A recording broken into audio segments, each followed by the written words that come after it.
Stars from Mexico. Today we're reading this news article from Insightcrime. I usually make my papers and then read it to you guys, but I figure this is a good paper.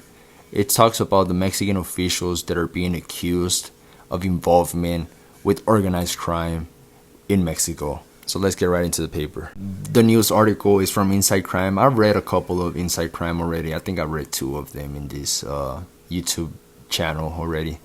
This is going to be the third one, I believe. It's from Insightcrime by Stella Horrell, and it's titled "The Most Notorious Mexican Officials Accused of Organized Crime." So let's get right into it. It was published the 26th of May, 2026, so it's a fairly new paper. So let's get right into it. The explosive charges filed against the ex-Sinaloa governor, Ruben Rocha Moya, have spotlighted the symbolic relationship between Mexican officials and the organized crime groups they are tasked with confronting. On May 23rd, prosecutors in Mexico called on Rocha Moya to testify in response to his indictment in the United States, where last month prosecutors charged him, the former governor, and 9 other current and former officials with drug trafficking and weapons offenses. The high-profile case, which connects officials to the Chapitos faction of the Sinaloa cartel, is the latest example of alleged corruption in the Mexican government, but it is far from the first. Okay, this is my opinion, but in reality, we have seen this before. It's just the first time that it's being brought out to light. And it's the new policy that Trump has going on. That he's saying that he's going to take over, well, not take over Mexico, but basically take down the cartels that are in Mexico in the next upcoming 4 to 8 years or something like that. That's what he said. That's why he's putting so much pressure. He's putting out names out there, and eventually, if Mexico doesn't do something about it, we're gonna have Claudia Sheinbaum in big trouble, and then she's gonna be panicking, and maybe she will be prosecuted as well, like this guy Rocha Moya is. Rocha Moya is a big guy, he's very important. It's not like just a regular guy that got power in this small town. He's the governor of Sinaloa. It's a big state, So him being accused of this, and then actually having backup, the United States have backup that says, oh, he actually did this, he's actually done that. It's crazy, But we're gonna keep reading. Collaboration between the state's officials, including security ministers, state attorney generals, and governors, is a tale older than Mexico's 20 years of drug war. Corruption amongst officials have long served as a central component of the operations of Mexican organized crime, and the impunity that results has been key factor in the rise of the country's powerful criminal groups. So basically, they're not doing nothing. In these 20 years, nothing has been done. And we've seen it. We've seen the impunity. It's a big impunity. It's sad. Sadly, it's sad. Let's keep reading. Below, Insightcrime looks at 10 emblematic cases of high-level corruption that expose the depth of criminal ties within Mexican political establishments. We're going to start off with Mario Villanueva Madrid. He was a governor of Quintana Roo from 1993 to 1994. The former Quintana Roo governor, Mario Villanueva Madrid, who was a member of Mexico's Institutional Revolutionary Party, Partido Revolucionario Institucional, also known as the PRI, was accused of making deals with the Juarez cartel to ensure that the group's cocaine shipments travel safely through the state. Villanueva was convicted of earning between $400,000 and $500,000 for each equipment and laundered over $11 million in bribe payments through the U.S. financial system. Before finishing his term as governor, Villanueva Madrid fled during an investigation by Mexican authorities. Shortly after leaving office in 2001, he was indicted by the U.S. prosecutors in New York. He evaded justice until May 2001, when he was captured by the Mexican army. Initially, Villanueva Madrid served his sentence in the state of Mexico, but following a lengthy diplomatic tug-of-war between the United States and Mexico, he became the first ever former state governor to be extradited from Mexico to the United States on May 8, 2010. Villanueva Madrid was later sentenced to 131 months in prison for conspiring to launder millions of dollars in bribe payments that he received from Juarez cartel. Due to his poor health, he was repatriated to Mexico in December 2016. So he served a long time in prison and then eventually was brought back to Mexico. Let's read to another governor. Okay, here we have Tomás Jesús Yarrington Rubalcaba. He was the governor of Tamaulipas from 1999 to 2005. Mexican authorities released an international arrest warrants for the capture of former Tamaulipas governor Tomás Yarrington in 2012.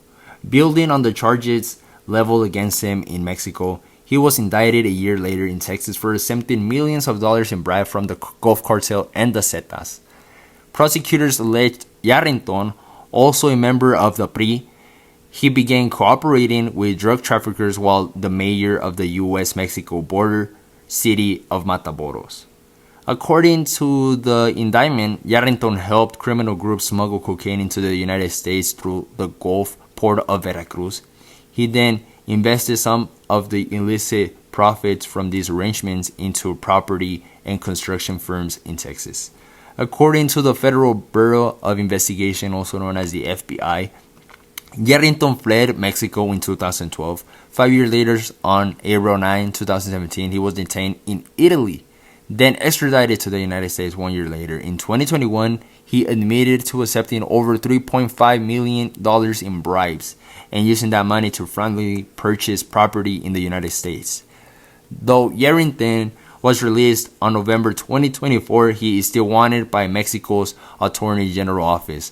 According to Mexico's press reports, he was later returned to Mexico in April 2025 to serve a second sentence for money launderers. So now he's in Mexico serving his sentence. I don't know why the United States didn't just give him back. I don't know why they freed him and let him be out here for a couple of months free. I wish he spent more time in prison though, because these are the type of people that are supposed to be spending the most time, you know. But sadly, they're the ones that get away with it. Okay, let's continue. Here's another governor. His name's Eugenio Hernandez Flores. He was the governor of Tamaulipas from 2005 to 2010. He is another former governor of Tamaulipas. Eugenio Hernandez Flores was indicted on money laundering charges in Texas in 2015. Hernandez was accused of accepting bribes from the Zetas in exchange for allowing the group to operate with impunity in Tamaulipas, then laundering that money throughout U.S. banks and real estate investments. According to local media reports, Tamaulipas State Police arrested Hernandez in Ciudad Victoria in October 2017. His extradition was granted in March 2018 by Mexico's Ministry of Foreign Affairs, but a Mexican judge ultimately blocked it. Mexican authorities later dropped all the charges, and Hernandez was released from prison in 2023. So yeah, this guy's free now, and he's just running around like he did nothing. He probably caused the death of thousands of innocent people in Tamaulipas. You know, Zetas cartel, they were ruthless during that time. And then he does money laundering in Texas, probably got extremely rich out of it, and probably paid his way out of getting, you know, sentenced in Mexico. So yeah, he's running around free like nothing ever happened. We'll go on to another guy. Here we have Genaro Garcia Luna. I'm pretty sure a lot of you guys have heard of him. He has been going viral lately because, you know, he was extremely corrupt.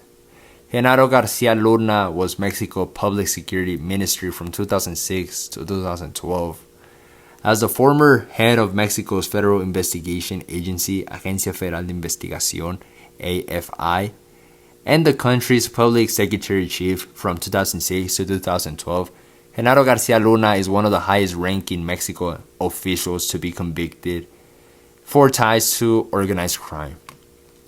In 2009, Garcia Luna was indicted in New York on drug charges and for taking millions in bribes from the Sinaloa cartel in exchange for guaranteeing the safe passage of multi-ton cocaine shipments.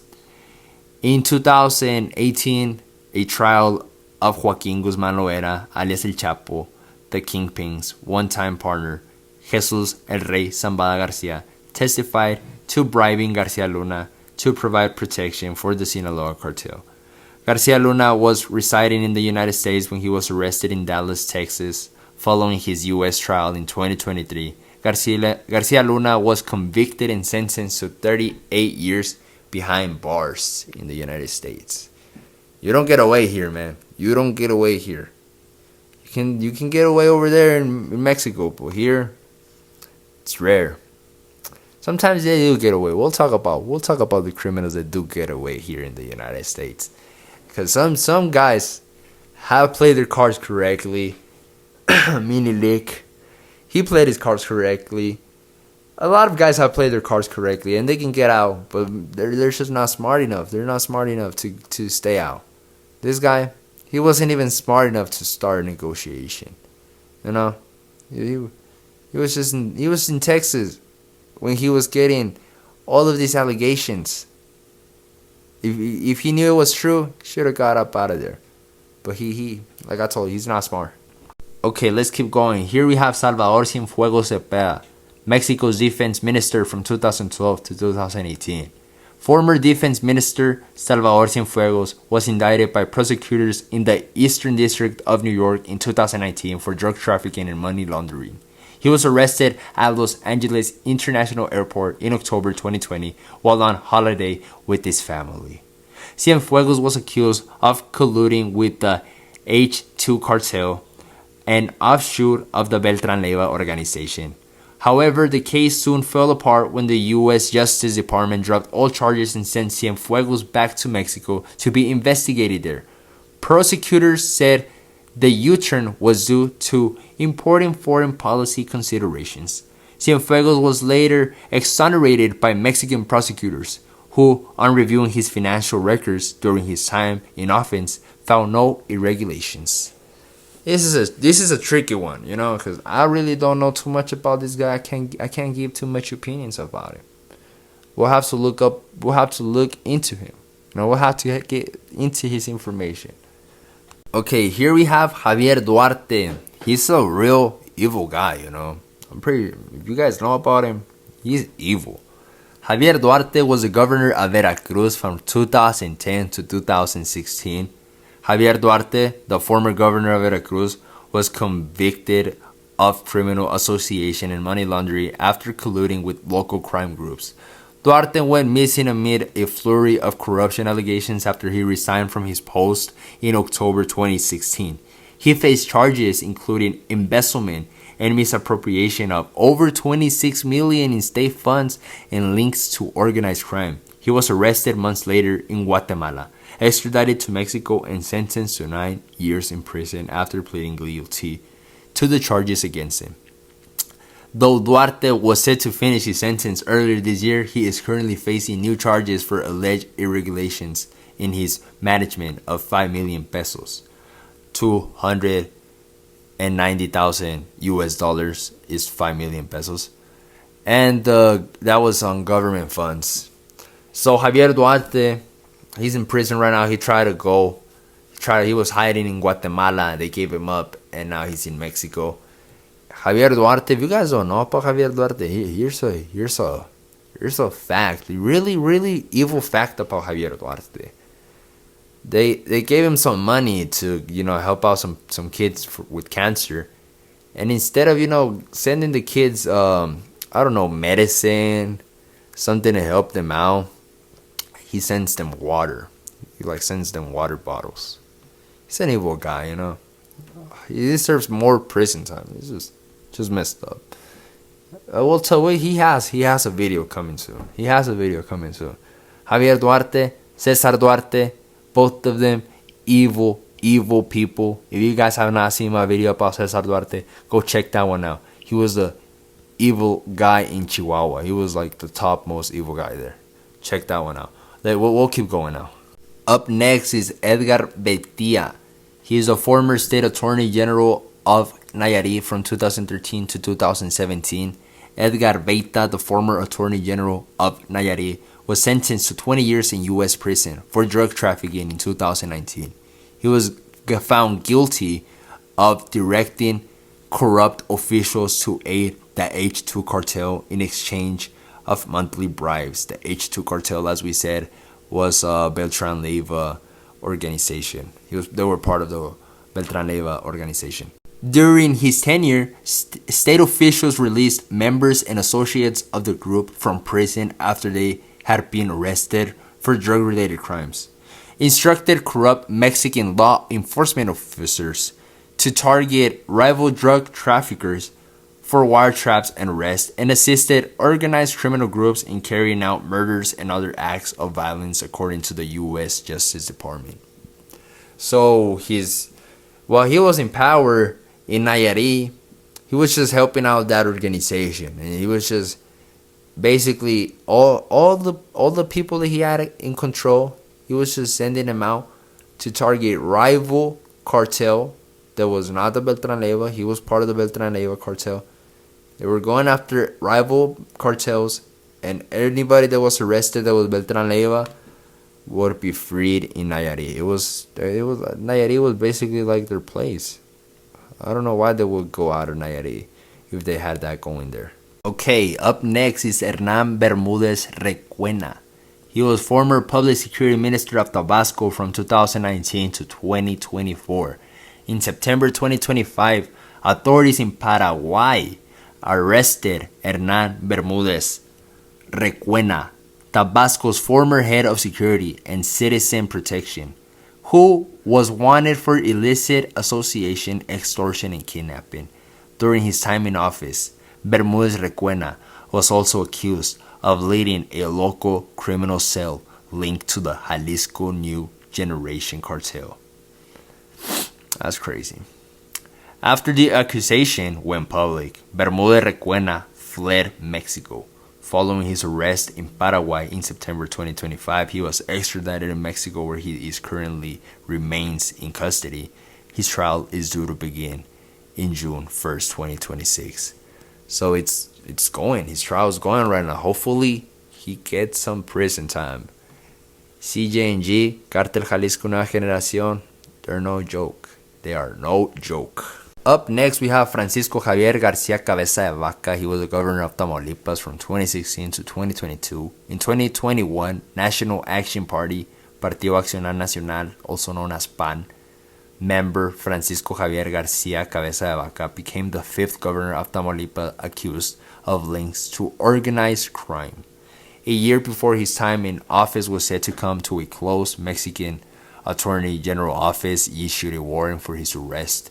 In May of 2021, Mexican prosecutors accused Cabeza de Vaca of organized crime, transactions involving illicit funds, and tax fraud. The country's Financial Intelligence Unit, Unidad de Inteligencia Financiera, UIF, alleged he also embezzled public funds and facilitated the illegal importation and smuggling of fuel, also known as huachicol in Mexico. As these accusations came to light, Cabeza de Vaca fled Mexico after leaving office and has resided in the United States since 2022. He continues to deny any wrongdoing, pleading political persecution. The Mexican Supreme Court issued an extradition request in May 2026, but those proceedings have yet to be finalized. He's not going to get away with it. He's going to get charged soon. And finally, last but not least, they saved the best for last. It's Rubén Rocha Moya. ¿Y el Rocha? ¿Onta el Rocha? Rubén Rocha Moya was the governor of Sinaloa from 2021 to 2026. Rocha Moya was governor of Sinaloa State until he took a leave of absence in early May after he was indicted by prosecutors in the Southern District of New York on drug trafficking and weapons charges. Rocha Moya is alleged to have partnered with the Chapitos faction of the Sinaloa cartel, led by the sons of El Chapo, to facilitate their drug trafficking operations into the United States. According to the U.S. prosecutors, the indictment also included 9 other officials, 2 of whom have reportedly surrendered to U.S. officials, according to El Guardian. Rocha Moya is also suspected of having won the 2021 election with the help of the Chapitos, who kidnapped and intimidated Rocha Moya's political rivals. According to the U.S. Drug Enforcement Administration, DEA, Rocha Moya has denied this and all other charges against him. And that's the end of the article. Rocha Moya, he has been hiding, and Shimbom, she says she's not gonna give him up easily. This is a war. I don't know what Rocha Moya has, but Rocha Moya also said something. When everything was coming out and they were saying like, oh, we're gonna go for Rocha Moya, and they sent out the DA to Sinaloa because the DA was in Sinaloa. They were looking for him, and Shebum took him. Before all of that happened, Rocha Moya made a tweet and he was like, if they get me, if I go down, everyone goes down. And then a couple days later, Shembum protected him. Why is that? That's weird, ain't it? That's a little weird. Rocha Moya. Mexico knows what Rocha Moya is. The DEA knows what Rocha Moya is. Everyone knows what Rocha Moya is, probably. Right? Like, those guys know where Rocha Moya is. Rocha Moya has the National Guard with them. The Mexican National Guard with them at all times. Because they're not going to give him up that easily. Why?